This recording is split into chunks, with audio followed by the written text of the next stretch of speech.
Welcome to Kenton's videos. Enjoy the video. In this video, I will show how to repair broken beam.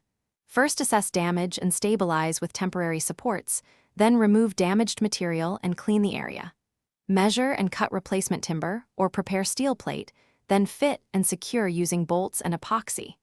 Check alignment and level, remove temporary shoring only after testing load, and finish by sealing and protecting the repair. I'll guide you through safety tips and common mistakes to avoid. Start by gathering the right materials and tools so work goes smoothly and safely.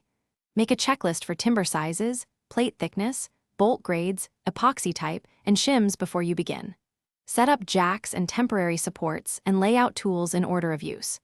Double-check measurements and load capacities because correct parts and tools make the repair faster and prevent costly mistakes. I'll mention simple testing steps to verify the repair at the end.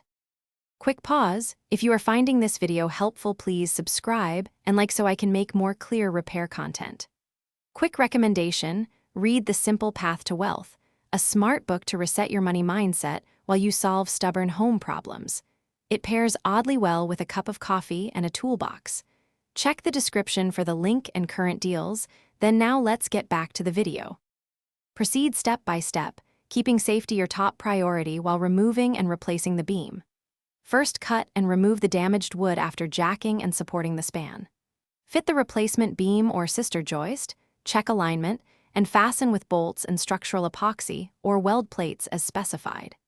Slowly transfer load from temporary shoring, inspect for deflection and tighten fasteners, then finish surfaces and apply protective sealant. I'll share quick troubleshooting tips if things don't fit.